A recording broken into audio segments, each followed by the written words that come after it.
Oke, kita langsung saja ke soal nomor pertama atau nomor 1. Lo Xiao Ging menjadi dokter sejak 1963. Puluhan tahun menjadi dokter, kehidupan Lo Xiao Ging tetap sederhana. Dokter Lo Xiao Ging tidak pernah memasang tarif. Dia juga tidak pernah membedakan pasien kaya dan miskin. Bahkan, Dr. Lo Xiao Ging sering membantu pasien yang tidak mampu menembus resep. Sifat yang dapat diteladan dari tokoh tersebut adalah A. Dr. Lo Xiao Ging ikhlas dalam menjalani pekerjaannya. Yang B adalah Dr. Lo Xiao Ging semangat dalam menjalani kehidupan. Sedangkan yang C adalah Dr. Lo Xiao Ging membantu orang tanpa mengharap imbalan. Yang D adalah Dr. Lo Xiao Ging bersyukur atas nikmat yang diberikan Tuhan. Jadi untuk soal nomor 1 jawabannya adalah yang A. Jadi di sini kita mau menjelaskan sedikit tentang perwatakan. Jadi perwatakan dalam sebuah tokoh itu adalah penggambaran watak atau sifat tokoh cerita. Perwatakan berfungsi menyiapkan atau menyediakan alasan bagi tindakan tertentu dengan cara menggambarkan watak atau sifat-sifat tokoh dalam cerita. Ya, jadi di sini untuk ilustrasi nomor 1 ini yang cocok menurut saya adalah Dr. Lo Xiao Ging ikhlas dalam menjalani pekerjaannya ya. Jadi ketika dia ikhlas dalam pekerjaannya, otomatis dia juga akan sukarela membantu orang tanpa mengharap suatu imbalan. Oke, kita lanjut ke soal nomor kedua. Jadi untuk soal nomor 2 ini agak panjang. Jadi bacalah kalimat-kalimat acak berikut. Yang satu adalah guntinglah kardus mengikuti pola berbentuk persegi panjang dan berikutnya. Yang kedua adalah jahit semua pinggiran sisi kardus dan selanjutnya. Sedangkan yang ketiga adalah bungkus lagi kardus menggunakan plastik dan berikutnya. Yang keempat adalah setelah itu bungkus semua bagian dinding luar kardus dan berikutnya. Yang kelima adalah setelah kelima sisi kardus terjahit, satukan tiap-tiap sisi dengan cara dijahit agar berbentuk tas. Sedangkan yang keenamnya adalah beri lubang pegangan dari beri tali pada tas kardus yang sudah jadi dan berikutnya. Jadi ini urutan yang tepat kalimat-kalimat acak tersebut agar menjadi petunjuk yang urut adalah yang A adalah 1, 2, 4, 3, 5, dan 6. Kemudian yang B adalah 1, 2, 4, 5, 3, dan 6. Sedangkan yang C adalah 1, 4, 2, 3, 5, 6. Yang D adalah 1, 4, 3, 2, 5, 6. Jadi jawabannya adalah yang D. Nah, untuk soal nomor 2 ini diperlukan ketelitiannya. Jadi tanpa saya jelaskan, teman-teman juga udah bisa. Intinya adalah kita teliti untuk urutannya ini ya, karena ini urutannya acak, jadi perlu kita teliti dan kita akan mengkombinasikannya supaya dia lebih tepat urutan-urutannya ya. Oke, kita lanjut ke soal nomor 3. Sebagian besar masyarakat Indonesia tidak pernah melakukan tes darah.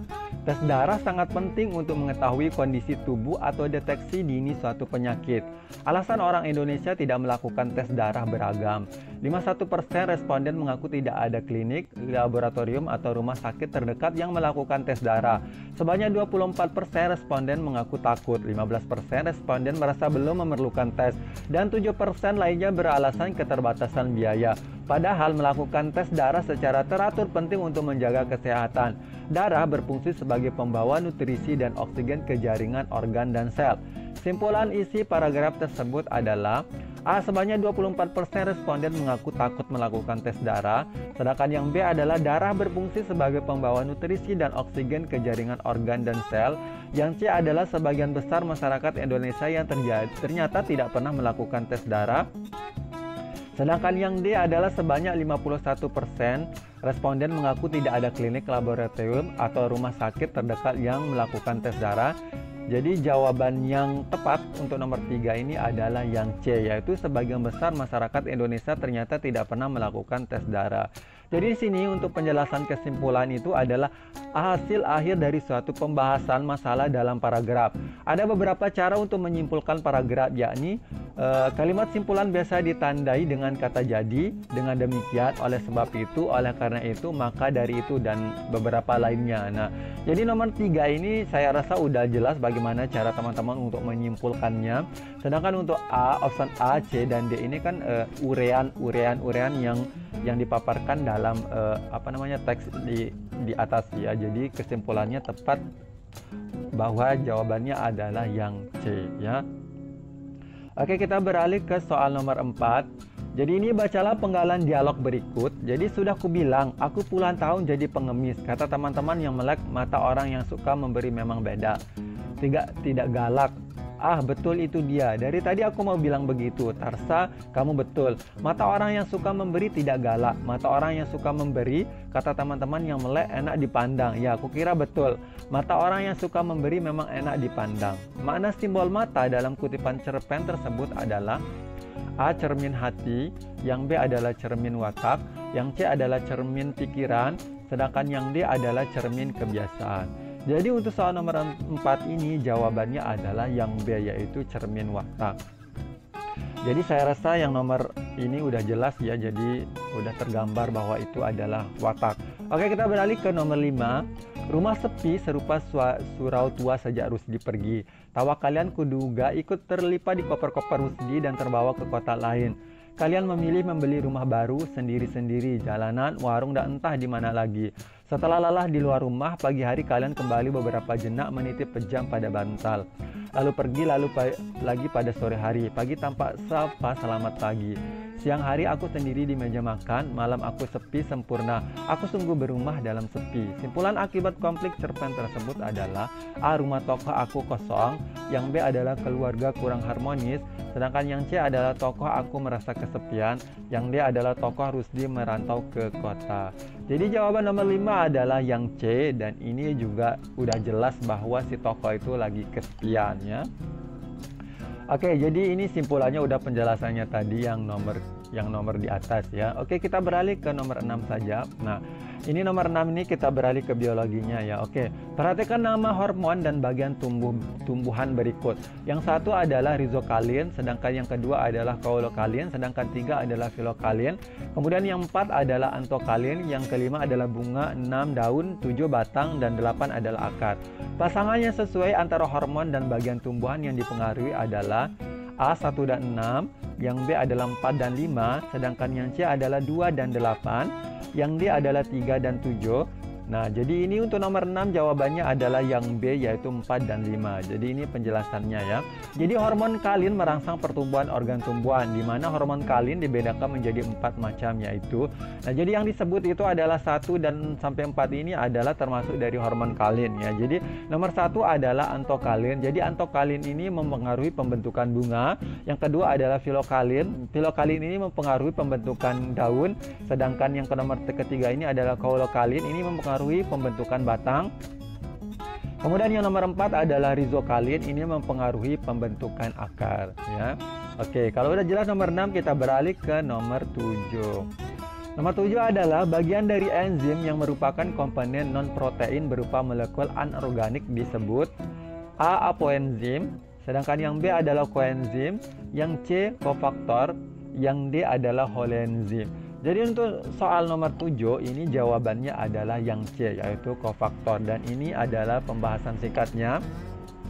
Jadi yang pertama itu adalah afoenzim. Jadi afoenzim itu adalah komponen protein penyusun enzim, sedangkan koenzim ini adalah komponen organik yang terikat lemah. Sedangkan kofaktor ini adalah komponen yang bukan protein. Yang 4 ini adalah holenzim. Jadi disebut juga dengan enzim lengkap yang terdiri dari komponen protein dan non protein. Jadi holenzim ini istilahnya satu bagian yang nanti bagian-bagiannya itu terdiri dari afoenzim, koenzim, dan beberapa yang lainnya ya.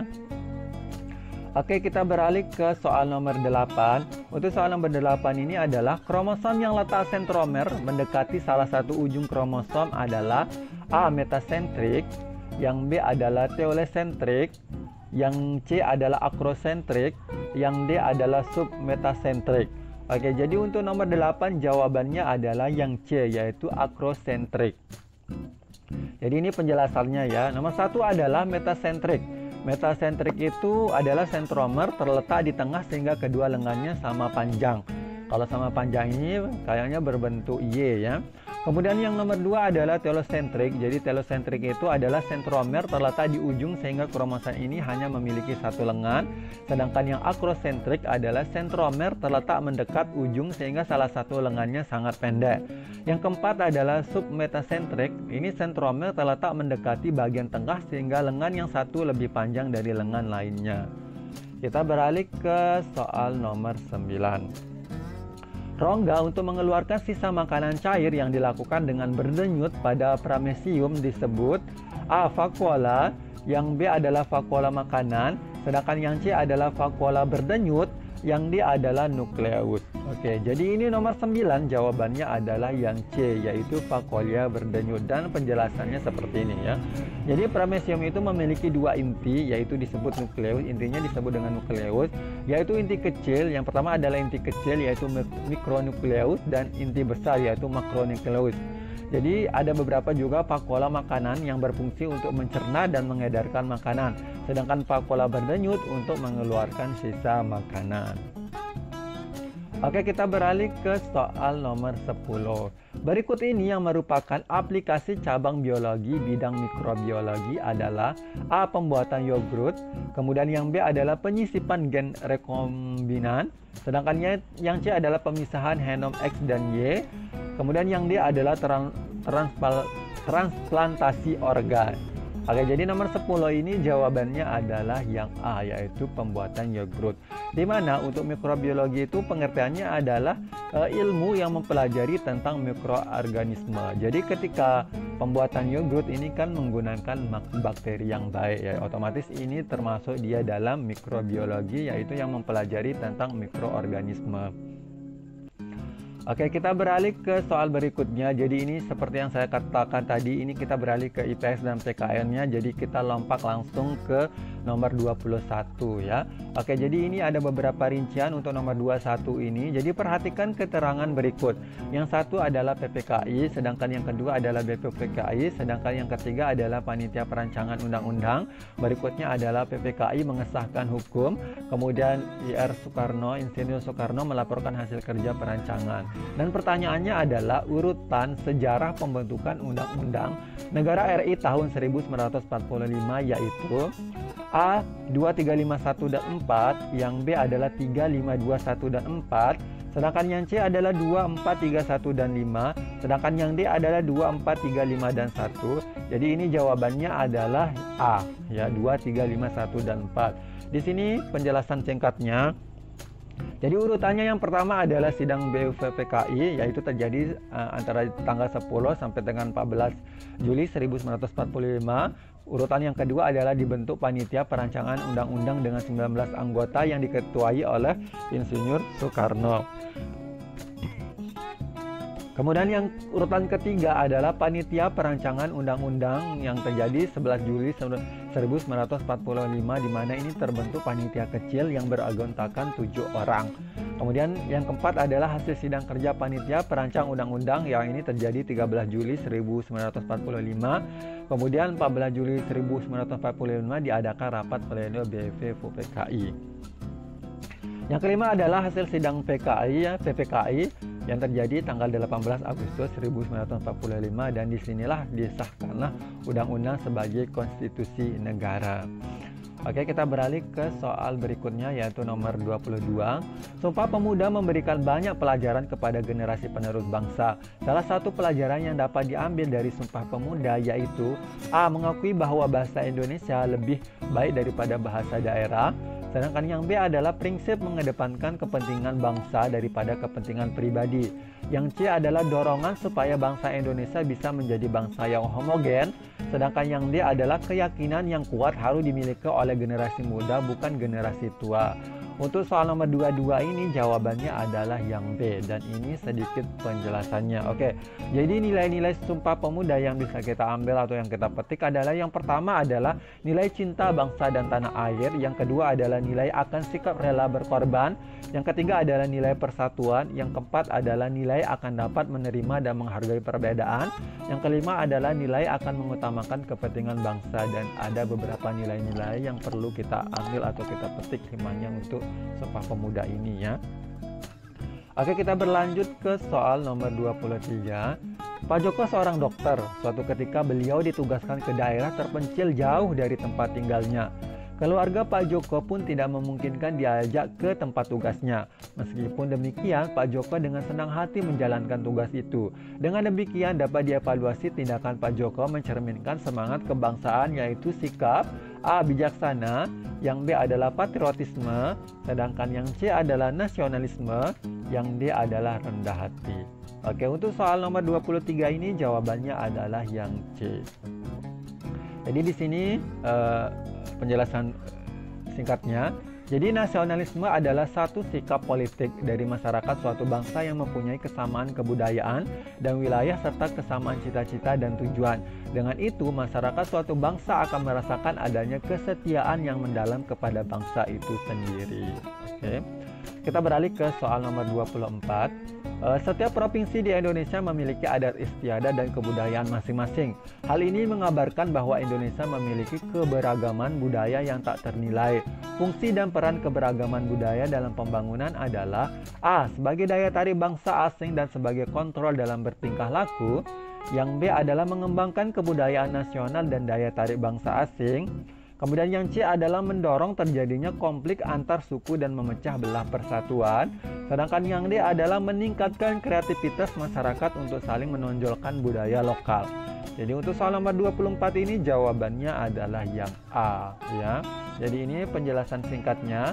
Jadi fungsi dan peran keragaman budaya dalam pembangunan nasional itu yang pertama adalah sebagai daya tarik bangsa asing, yang kedua adalah mengembangkan kebudayaan nasional ya.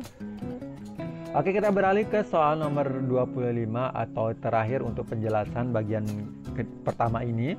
Jadi untuk nomor 25 ini adalah Andi berasal dari keluarga yang orang tuanya sudah bercerai. Ia sering membolos sekolah dan melakukan tindakan yang melanggar peraturan sekolah. Faktor utama penyebab perilaku menyimpang yang dilakukan Andi adalah A. Proses sosialisasi yang tidak sempurna. Yang B adalah keterbatasan ekonomi keluarga. Sedangkan yang C adalah kurangnya pengawasan dari masyarakat. Yang D adalah tidak adanya sanksi hukum yang tegas. Jadi untuk nomor 25 ini jawabannya adalah yang A. Jadi di sini sedikit penjelasan singkatnya. Jadi faktor-faktor penyebab perilaku menyimpang. Jadi yang pertama adalah sikap mental yang tidak sehat. Yang kedua adalah ketidakharmonisan dalam rumah tangga. Yang ketiga adalah pelampiasan rasa kecewa. Sedangkan yang keempat adalah dorongan kebutuhan ekonomi. Sedangkan yang lima adalah pengaruh lingkungan dan media massa. Dan sebenarnya ada beberapa lagi faktor-faktor penyebab perilaku yang untuk menyimpang ini ya. Tapi ini saya tuliskan hanya 5 saja ya. Oke, mungkin cukup dulu untuk pembahasan simulasi ke-7 ini untuk bagian yang pertama. Kurang lebihnya mohon dimaafkan. Jadi bila ada hal-hal yang kurang berkenan atau apapun boleh kritik dan sarannya.